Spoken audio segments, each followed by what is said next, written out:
함께 따라 하실까요? 끝까지 견고하게 하시리라. 다시 한 번 더. 끝까지 견고하게 하시리라. 네, 우리 하나님께서 우리 라이트하우스 포항에 오늘 우리 예배드리는 모든 성도님들, 그런 말씀을 듣는 모든 믿음의 사람들의 믿음을 하나님께 정말 끝까지 견고하게 해주실 줄로 믿습니다. 이것이 우리 공동체를 향한 하나님의 귀한 음성이에요. 특별히 오늘은 제목이 뭐냐 하면 함께 따라할까요? 성령 충만의 견고함. 아, 네. 제가 늘 이게 상상을 항상 하는데, 우리 어린이들한테도 말씀을 전할 때도 무슨 얘기를 주로 했었냐면, 예수님이 지금까지 우리랑 살아서 계시면 참 좋겠죠. 사실 할 수 있잖아요. 할 수 있잖아요. 우리 명절인데 명절하면 음식하느라 참 힘들지 않습니까? 저희 아내도 그 장모님 댁 가가지고 이제 튀김을 잔뜩 했더라고. 아주 옷에 그냥 기름 냄새가 그냥 잔뜩 뺏어왔어요. 그런데 정말 예수님만 우리 집에 초대만 할 수 있다면 말이죠. 아, 얼마나 좋겠어요. 전 하나를 들어 축사하여 이르시되 나누라 하시니 온 가족이 먹고 12광주리가 남았더라. 할렐루야. 뭐 이렇게 되는 거 아니겠습니까? 사실 그냥 예수님이 우리와 함께 하고 있으면 그냥 그 자체가 그냥 너무너무너무 행복한 일일 거예요. 그런데 예수님이 직접 우리에게 하셨던 말씀이 있어요. 요한복음 16장 7절 말씀을 보면 이렇게 써 있습니다. 같이 한번 읽을까요? 시작. 그러나 내가 너희에게 실상을 말하노니 내가 떠나가는 것이 너희에게 유익이라. 내가 떠나가지 아니하면 보혜사가 너희에게로 오시지 아니할 것이요 가면 내가 그를 너희에게로 보내리니. 아멘. 여러분, 제가 이거 한두 번 읽었던 말씀인 것 같은데요, 너무나 귀한 말씀이에요. 우리의 인간적인 상식으로는 뭐가 훨씬 더 좋은 거냐면 예수님 그분이 지금 우리랑 함께 있는 게 훨씬 좋은 거예요. 그런데 예수님이 뭐라고 말씀하셨냐면 우리를 위해서 이미 예비하신 분이 이 땅 가운데 오는 게 우리 인간에게 훨씬 더 유익한 일이라고 우리에게 그냥 분명하게 너무나 말씀하신 거예요. 그래가지고 예수님께서 성령 우리에게 보내셨는데 그분의 이름이 뭐였냐면 보혜사, 다시 이야기하면 변호사시죠. 변호사이신 성령님을 우리 가운데 이 땅 가운데 보내주신 거예요. 그러면 너무나 오늘 고린도서 2장을 공부하면서 성령 하나님이 우리에게 주신 것을 통해서 하나님이 우리에게 알게 하시고자 하는 게 있다고요. 그러니까 그냥 보내신 게 아니라 분명한 뜻이 있어서 보내신 거예요. 2장 12절 말씀을 읽어보면 이렇게 써 있습니다. 우리 같이 한번 읽겠습니다. 시작. 우리가 세상의 영을 받지 아니하고 오직 하나님으로부터 온 영을 받았으니 이는 우리로 하여금 하나님께서 우리에게 은혜로 주신 것을 알게 하려 하심이라. 아멘. 잠깐 말씀 보여주세요. 지금 뭐라고 써있냐면 오직 하나님으로부터 온 영을 받았대요. 하나님으로부터 온 영이 누구냐면 성령님이죠. 성령님이 우리에게 왔어요. 그 이유가 뭐냐면 하나님께서 우리에게 은혜로 주신 게 무엇인지를 알게 하고 싶으신 거야. 아, 여러분, 요즘 제가요, 어떤 설교가 진짜 좋은 설교인지에 대해서 참 고민이 참 많아요. 이 안에서 사실은 제가 계속 부딪힙니다. 왜냐하면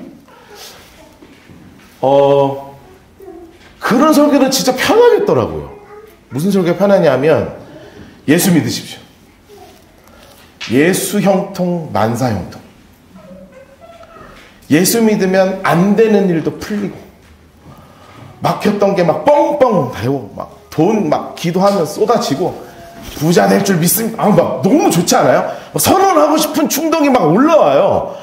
막 올라와요. 그리고 막 그렇게 된 예화들도 진짜 많아요. 그리고 성경 구절 중에 그런 구절을 뽑을 수 있거든요. 다 뽑아가지고 잘 버무려가지고 막 사람들 듣기 좋은 설교를 하고 싶다는 막 이것도 막 가끔 올라올 때가 있어요. 사실 올라올 때 한 번쯤 할까 뭐 이런 생각도 막 오고요.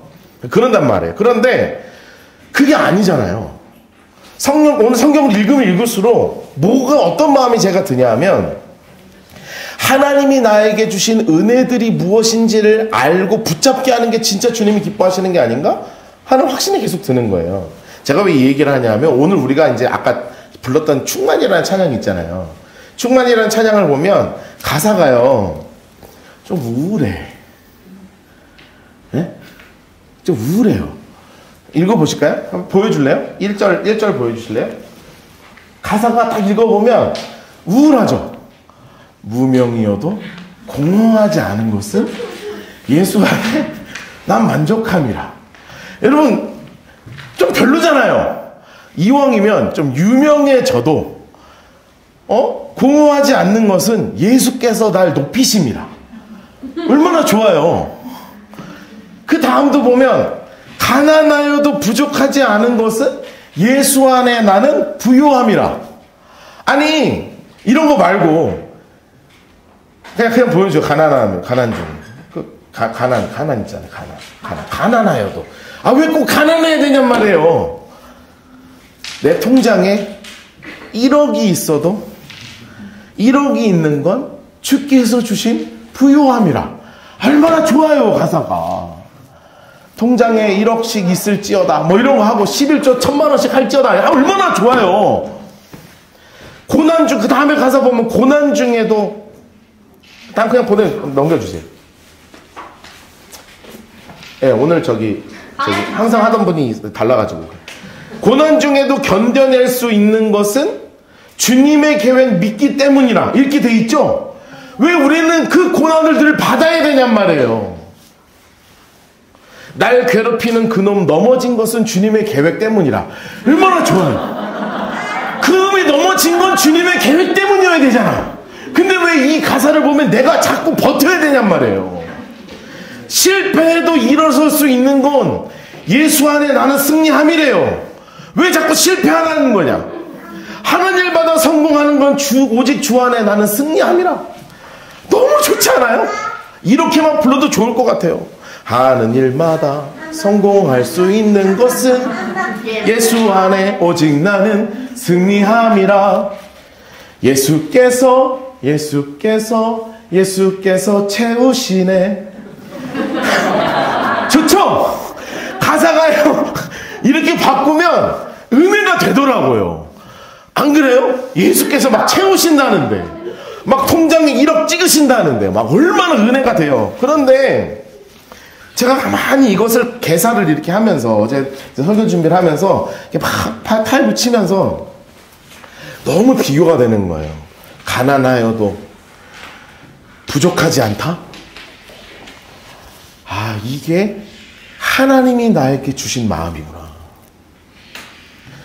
우리는 이왕이면 통장에 억 단위로 막 공이 막 조 단위로 찍혀 있고 막 얼마나 좋아요. 제가 지난주에 뭐 뉴스 듣는데 영국의 어떤 공작이 이번에 죽어가지고 뭐 유산 상속했는데 뭐 14조를 25살인데 14조를 유산을 받았다는 거예요. 아니 뭐 그 정도는 너무 멀어서 감이 없더라고요. 유산을 14조 받으신 분 계십니까? 할렐루야. 1억도 못 받는데 하여튼 뭐 현실은 그런데요. 그런 거예요. 그런데 제가 성경과 예수를 빙자해서 우리가 듣기 좋은 이야기들을 막 하면 좋지만 하나님이 우리에게 깨닫게 하신 것은 뭔가 잘 되고 잘 풀리는 것을 넘어서서 지금 나에게 주어진 이 환경 가운데서 하나님이 주님이 나와 동행하시고 계신다는 그 놀라운 믿음의 확신이 성경 속에서 늘 우리 안에 가르쳐 주시는 주님의 말씀이더라는 거죠. 미안해요, 여러분. 제가 해야 되는 설교는 이런 설교여서 참 미안하더라고요. 그것도 설날에. 하필은 본문은 이런 본문이어가지고. 하나님이 나에게 주신 것을 알게 된다? 이것은 무엇이냐면 비록 내가 실패하고 없고 부족하지만 주님이 나와 동행하시고 주님이 나와 함께 하시고 하나님이 나에게 주신 것에 만족하고 감사하는 삶이, 그것이 진짜 주님이 기뻐하시는 삶이라는 것을 함께 정말 나누고 싶은 거예요. 여러분, 나에게 주어진 것에 감사하고 하나님이 나에게 주신 것이 무엇인지를 바라보고 만족하며 살아가는 여러분 되기를 주님의 이름으로 축복합니다. 여러분, 이게 주님이 기뻐하시는 삶이라는 거예요. 여러분, 성령께서 우리에게 최고의 좋은 것을 주신다는 게 높은 권력, 많은 돈, 이런 것을 주신다는 약속이 아니란 말이에요. 왠 줄 아십니까? 이것을 가진 자들이 한 게 뭔지에 대해서 고린도전서 2장 8절에는 이렇게 선언하고 있단 말이에요. 이것을 가진 사람이 뭐 했냔 말이에요. 같이 한번 읽어봅시다. 시작. 이 지혜는 이 세대의 통치자들 한 사람도 알지 못하였나니 만약 알았더라면 영광의 주를 십자가에 못 박지 아니하였나니. 잘 생각해 보세요. 예수를 십자가에 못 박게 한 사람들이 누구냔 말이에요. 그 당시 로마의 최고의 권위자들, 이스라엘의 최고의 권위자들, 교회의 최고의 지도자들, 그 사람들이 결국은 한계 가진 것으로 누릴 수 있었던 게 뭐냐면 예수를 십자가에 못 박아 죽인 것밖에 없단 말이죠. 여러분, 예수께서도 그 도끼와 광기에 사로잡힌 저들의 눈을 보면서 마지막에 십자가에 달려서 뭐라고 하셨어요?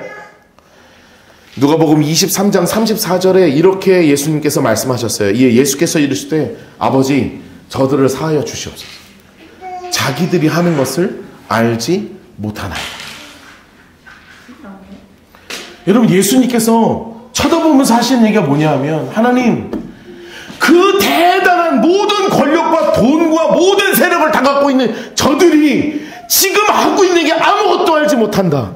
세상의 지혜를 가진 자들은 알 수 없는 것들이라는 거예요. 여러분, 하나님께서 우리에게 이 시간에 갖기를 원하시는 게 있습니다. 성령께서 우리에게 주시고자 하는 게 있어요. 그게 바로 뭔지 아십니까? 그게 바로 뭐냐면 세상의 것과 하나님의 것을 분별할 수 있는 능력을 주시고자 하는 거예요. 13절 말씀 같이 한번 읽어보겠습니다. 시작. 우리가 이것을 말하거니와 오직 성령께서 가르치신 것으로 하니 영적인 일은 영적인 것으로 분별하느니라. 아멘. 여러분, 이것을 쉽게 표현하면 바로 뭔지 아세요? 따라하겠습니다. 하나님, 영적인 눈을 열어 주시옵소서. 옛날에는 이걸 뭐라고 얘기했냐면 영안이 열린다 그랬어요. 영안이 열린다. 우리 어른들은 영안이 열린다고 하면 뭔 말인지 이해가 되시죠? 그런 기도 많이 하셨습니다. 저희 어머니도요, 저를 하나님, 박 목사 영안이 열리게 하시옵소서. 막 그런 기도 많이 해요. 영적인 눈이 열리게 해달라고요. 여러분, 이게 바로 뭐냐면 분별이에요. 분별. 세상의 것과 하나님이 기뻐하신 것과 세상이 기뻐하는 것을 딱 보고 분별할 수 있는 눈이 필요하다는 거예요. 우리 라이트하우스 포항에 많은 기도 제목들이 올라오는데, 우리 연말에도 기도 제목들 많이 올라왔는데, 그 중에 우리 가정에서 자녀들이 있는 분들은 늘 이런 기도 제목을 해요. 하나님, 우리 아이들이 요즘 참 게임도 그렇게 많이 하고요, 유튜브도 너무 많이 보고요, 얘네를 어떻게 할 수가 없다는 거예요. 할 수 없죠. 뭐 어떻게 하겠어요. 뭐 내쫓을 수도 없고, 뭐 빨간 뽑혀서 내쫓을 수도 없고, 뭐 핸드폰을 부신다고 되겠습니까? 그럼 어디 가서 돈 모아서 핸드폰 살걸요? 내가 부신다고 될 게 아니에요. 요금제 안 하면 어디 가서 지가 또 알뜰폰 개통해갖고 와갖고 지 혼자 몰래 다 할 거라고. 다 그래왔어요. 제가 청소년 사역 오래 했잖아요. 옛날에는 늘 몰래 했냐면 엄마 아빠가 너무 화가 나서 키보드랑 마우스를 가지고 갔어요. 직장에. 컴퓨터 게임 못하게 하려고. 그럼 얘네들 목적은 뭔지 알아요? 컴퓨터 게임 하려고 키보드와 마우스를 몰래 사서 자기 가방에 집어넣고 샀어요. 그거 어떻게 막을 거예요? 그런데 제가 오늘 말씀을 준비하면서 우리 현실적인 문제를 가지고만 우리 다음 세대를 위해서 기도할 게 아니라, 여러분, 우리 부모님들이 해야 될 기도가 있구나. 바로 이거예요. 하나님, 우리 자녀의 영적인 눈을 열어 주시옵소서. 분별하게 하는 눈을 허락하여 주시옵소서. 여러분, 이것이 우리의 기도 제목 되어야 될 줄로 믿습니다. 여러분, 우리는요 늘 현상적인 걸 가지고 기도해요. 우리 애가 너무 게임을 많이 해요. 맨날 유튜브만 봐요. 애들가 공부를 안 해요. 얘가 도대체 커서 뭐가 될지 모르겠어요. 저도 모르겠어요. 커서 뭐가 될런지 알 수가 없어요. 쟤네들 사는 걸 보면. 근데 우리 엄마도 날 그렇게 생각했을 거 아니에요. 저 커가지고 저 뭐가 될라나. 난 맨날 그 얘기 듣고 살았거든요. 너는 커서 뭐가 될라 그러냐. 열심히 잘 컸죠? 열심히 크고 있어요. 예? 우리 앞으로 잘 크고 있을 거예요. 여러분, 우리 아이들 다 마찬가지예요. 지금 도대체 뭘 어떻게 하려나 궁금하죠? 그런데 우리가 해야 되는 기도는 지금 하나님, 얘가 이렇습니다, 제가 저렇습니다, 그게 중요한 게 아니라 하나님, 우리 자녀의 영적인 눈을 열어주시옵소서. 영안을 열어주시옵소서. 이 기도가요 너무나 필요한 거예요. 한번 따라 하시겠습니까? 하나님, 우리 자녀들의 영적인 눈을 열어주시옵소서. 아멘, 아멘. 여러분, 이것이 우리 기도해야 될 줄 믿습니다. 우리가 할 수 있는 게 없어요, 사실. 알고리즘이 다 해주지. 본 것만 계속 보잖아요. 그럼 자꾸 나오죠. 우리는 내가 뭘 봐야 될지 결정할 수 있는 시대가 아니에요. 뇌가 멈춰버리거든요. 지금 여기 있는 다음 세대들 몇 명 있는데 얘네들 지금 뇌 사진 보잖아요. 다 펴져 있을 겁니다. 주름이 많이 펴져 있을 거예요. 이렇게 자글자글하지 않고요. 맨날 이거 보고 있으니까. 근데 그게 나쁜 게 아니에요. 어쩔 수 없는 시대가 왔어요. 그러면 우리가 기도해야 될 게 있잖아요. 봐도 제대로 된 걸 보게 하시고, 안 좋은 것을 본인이 보고 느끼고 깨닫게 하시고, 여러분 이것이 바로 분별의 영, 하나님이 성령이 주시는 열리는 영안입니다. 여러분 우리 다음 세대에게 이것이 꼭 필요한 줄로 믿습니다. 여러분 그러면 성령께서 이 영안을 열어주시는 분이신데, 영안을 열어주시는 분만큼 우리에게 너무나 중요한 게 하나 있어요. 제가 사람들을 많이 만나다 보니까 느끼는 게 하나 있습니다. 바로 뭐냐면 사람은 생각보다 이성적이지 않다는 거예요.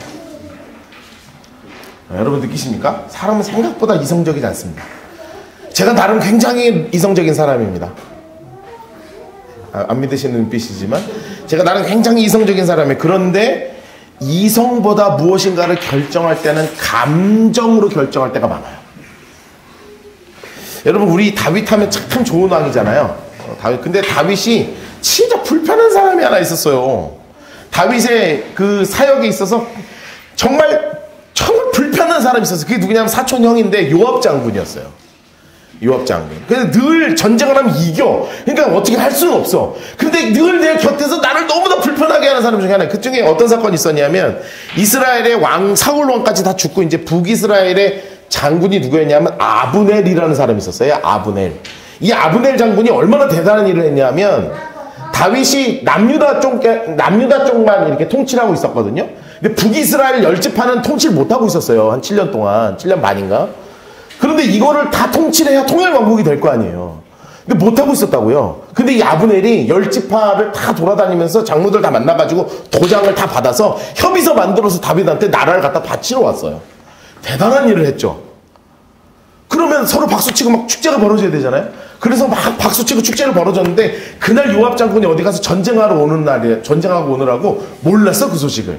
근데 와서 보고 나니까 아브넬이 나라를 통째로 갖다 바쳤다는 거예요.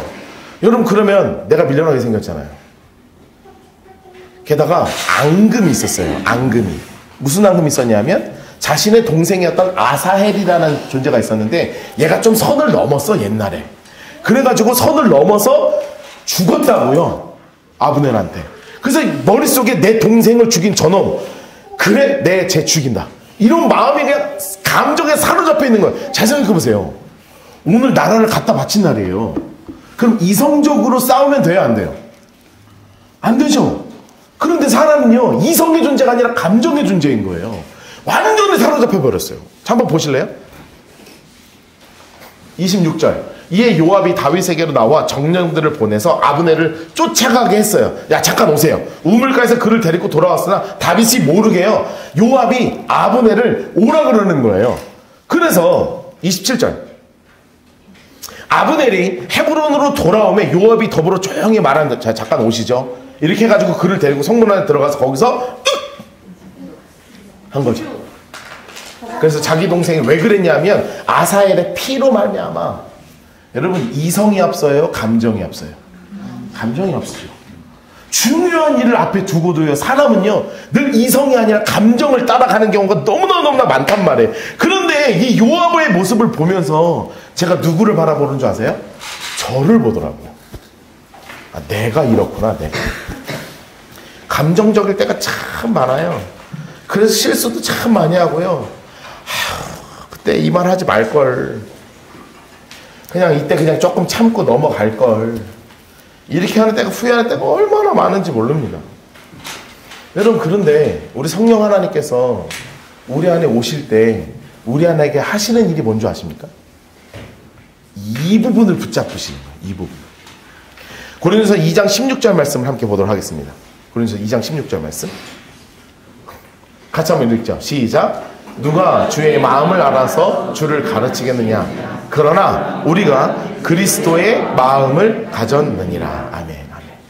여러분 예수 성령께서 우리 안에 오실 때 성령이 우리 안에 충만히 거할 때 하나님께서 우리의 마음을 견고하게 다지시는데 어떤 것을 견고하게 다지시냐 하면 예수 그리스도의 마음을 우리에게 알려주시는 거예요. 여러분, 사람은요, 감정적이라는 말이 바로 뭐냐면 마음 따라간다는 거거든요. 여러분, 우리가 뭐가 중요하냐 할 때요, 뭐 따라다니는 줄 아세요? 마음 따라서 결정해요. 마음 따라서 살게 됐고 마음 따라서 결정하게 돼 있다고요. 그런데 그 마음의 중심을 무엇으로 딱 붙잡으시냐면 그리스도의 마음으로 딱 견고하게 설 수 있도록 성령께서 우리를 계속 가르치시는 역할을 해주신단 말이에요. 여러분, 이게 너무나 중요한 거예요. 성경에서 첫 번째 우리에게 하셨던 일이 뭐였냐면 영안을 열어주시는 거였습니다. 또 하나 우리에게 하시는 것이 뭐냐면 예수의 마음으로 우리를 견고하게 해주시는 거예요.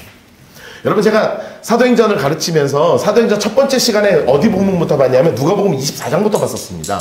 왜냐하면 예수님께서 부활하시자마자 가장 먼저 하셨던 행동이 뭐였냐면 제자들에게 성경을 가르치시는 거였거든요. 그래서 제자들이 성경을 배우고 나서 가슴이 막 뜨거워지는 거예요. 그래서 내가 진짜 예수를 위해 살아야 되겠다 이런 마음을 먹었어요. 그런데 제가 성경을 읽을 때 진짜 이해가 안 되는 게 바로 뭐였냐면 요한복음을 보면 이 예수의 제자들이요, 예수님을 만났는데 물고기를 잡으러 가요. 저는 그게 이해가 너무 안 갔습니다. 왜냐하면 성경을 배워서 제가 몇 번 강조했잖아요. 불완전했던 믿음이 완전해졌습니다. 그래서 이들이 예수님을, 성령을 기다렸습니다. 강조했잖아요. 그런데 그 40일 안에 성경을 배워서 불완전했던 믿음이 완전해졌음에도 불구하고 이 예수의 제자들이 딴짓하러 가더라는 거예요. 물고기 잡으러 갔다는 건 뭐 하러 갔다는 거예요? 돈 벌러 갔다는 거예요. 돈 벌러. 여러분, 그것도요, 한 명이 그런 게 아니라요, 무려 7명이나 나와요. 요한복음 21장 2절과 3절 말씀 보면 이렇게 되어 있습니다. 시몬 베드로 나오죠? 그 디두모라고 하는 누가 나와요? 도마. 그리고요, 갈릴리 가나사, 여기 나다나엘, 제가 실수했네요. 갈릴리 가나 사람 나다나엘 나오죠? 그리고 세베대의 아들들, 그러니까 2명이에요. 그리고 다른 제자 2이에요. 그러니까 총 몇 명이에요? 7이죠. 7이 같이 예수님을 만나고 예수님이 부활하신 것을 알고 나서 마음이 왜 그랬는지 모르겠어요. 베드로가 갑자기 어느 날 그물을 막 정리하는 거예요. 그러면서 뭐라 그러냐면, 야, 나 물고기나 잡으러 갈랜다. 그러면 나머지 6명이 뭐 해야 돼요? 야, 정신 차려. 우리 예수님 전하고 살아야지. 지금 물고기를 왜 잡으러 가? 지금 우리가 물고기 잡을 때가 아니야. 기도할 때야. 그 말씀을 더 연구하고 전도하고 주님이 기뻐하시는 삶을 살아야 될 때야. 무슨 물고기야? 라고 하지 않고요, 우리도 함께 가겠다. 야, 나도 좀 잡으러 가자. 그래서 잡으러 갔어요. 밤새 아무것도 못 잡는 거예요. 여러분, 또 배신한 거 아닙니까? 예수님이요, 찾아가세요. 제가 예수님 같았으면 풍랑을 일으키사 배를 뒤집어 엎어가지고 이것들, 이 정신 못 차려. 야, 너 일로와. 일로와! 풍랑아, 일어나라고 막 배 뒤집어지고 막 건지면 물 위로 건너가서 이렇게 하나씩 건져가지고 꺼져가지고, 야, 무릎 꿇어. 정신 안 차려? 이것들이 지금 성경 배운 것들이 너 이렇게 살 거야? 말씀 배운 게 이렇게 살 거야? 똑바로 안 해? 하고 싶을 것 같아. 안 그래요? 여러분 자녀가 이렇게 살았다고 생각하면 이게 분명히 방금 얘기했는데 또 그 짓을 하고 있으면 속이 뒤집어져요, 안 뒤집어져요? 뒤집어지죠. 그런데 예수님께서요, 이렇게 얘기하세요. 아니, 성경이 너무 재밌게 써 있어가지고요, 예수께서 이럴 때 얘들아 하신다고요. 야, 얘들아, 야, 고기 있냐? 없죠. 그러니까 예수님은 야, 그만둬 안 하시고요, 뭐라 그러시냐면 오른편에 던져. 아, 이왕 간 거 잡아라 하시는 거예요. 이왕 간 거 잡아. 그래가지고 고기를 많이 잡아. 여러분, 많아서 그물을 들 수 없을 정도로 잡게 하세요. 여러분, 우리의 상상과는 다른 일들이 벌어지는 거예요. 그리고 나서 예수님이요, 세상 관심 찾아가지고요, 하나님을 바라보지 아니하고 세상을 향해서 눈이 돌아간 그들에게 예수님이 찾아가셔서 뭐라 그러냐면, 그 다음에 뭐라고 하세요? 밥 먹자 하신다고요. 3가지 말씀하셔. 야, 고기 잡았냐? 아이, 못 잡았지? 저쪽에 있어. 잡았냐? 밥 먹어 하신다고요. 여러분, 제가요, 이것을 이렇게 읽으면서 무슨 생각이 들었냐 하면, 아, 이게 진짜 예수님의 마음이구나. 아, 이거 진짜 예수님의 마음이구나. 어떤 마음이냐면 끝까지 사랑해 주시는 마음. 여러분, 예수님은요 이런 마음을 가지신 분이라고요. 그럼 끝까지 사랑의 기준을 가지고 바라보시는 분이란 말이에요. 여러분, 여러분의 마음의 기준에는 무엇이 있습니까? 여러분의 가치의 기준에는 무엇이 있습니까? 여러분의 생각의 기준은 무엇입니까? 예수님의 기준은 사랑이었습니다. 그럼 여러분의 기준은 뭐냔 말이에요. 여러분, 회사에서 직장 생활하면서 여러분 가족 간에서 여러분이 가지고 있는 그들을 향한 기준이 뭐냔 말이에요. 이번 주에도 제가 참 미련한 짓을 하는데, 사실 저희 그 식물원처럼 식물이 참 많아졌잖아요, 갑자기. 그래서 냉해를 입었어요, 쟤네가. 지금 보시면 약간 좀 풀 죽어가는 것들이 좀 있어요. 그래서 제가 고민을 하다가 전지가위를 샀어요.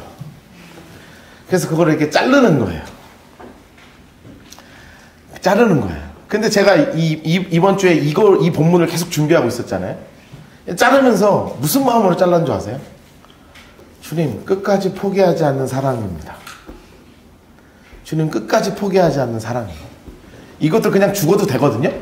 사실 거짓은 죽었다고 봐요, 사실. 그냥 뽑으면 끝나요. 그리고 화분 딱 해가지고 그냥 버리면 되는데, 제 마음이 그렇지 않은 거예요. 좀 미련한 마음이죠. 끝까지 사랑하는 마음이에요. 포기하지 않는 마음. 여러분, 안 돼 보이거든요. 부족하거든요. 그러면 내 감정이 움직여요. 그래서 정죄하고, 그리고 잘못된 말을 하게 되고, 막 윽박지르게 되고. 그런데 예수님이요, 윽박지르지 않으셨잖아요. 야, 고기 잡았냐? 오른쪽에 고기 있다. 배고프지? 밥 먹으라. 여러분, 이게 무슨 마음이냔 말이에요. 끝까지 사랑해 주시는 마음이잖아요. 여러분, 이게 그리스도의 마음이에요. 그러면 성령께서 우리 안에 어떤 마음의 중심을 붙잡아 주십니까? 끝까지 사랑해 주시는 마음을 우리에게 허락해 주시기를 원하는 거예요. 여러분, 이제 우리가 하루하루를 살아가고 있습니다. 하루하루 살아갈 때 결정해야 될 수많은 것들이 있고요. 그리고 붙잡아야 될 것도 너무 많고요. 내 삶에서 결정해야 될 것들도 너무 많고요. 헷갈리는 것도 너무 많죠. 그런데 그때 딱 하나만 붙잡으세요. 이것이 사랑으로 결정할 수 있는 것인가? 아닌가? 내 마음의 중심에 사랑이 있는가? 없는가? 여러분, 예수께서는 우리에게 원하시는 이 귀한 일들이 바로 이 예수님의 사랑의 마음입니다. 여러분, 이 마음이 여러분의 중심에 온전하게 서게 되기를 주님의 이름으로 축복합니다. 여러분, 정말로 주님께서 우리에게 허락하시는 두 가지가 오늘 있어요. 첫 번째는 영안을 열어주시옵소서. 우리 자녀들에게도 특히 영안을 열어주시옵소서. 또 하나, 예수의 사랑의 마음을 나에게 허락하여 주시옵소서. 이거 붙잡고 이번 한 주, 아니 일평생 끝까지 믿음으로 견고하게 서게 되는 우리 모두 되기를 주님의 이름으로 축복합니다.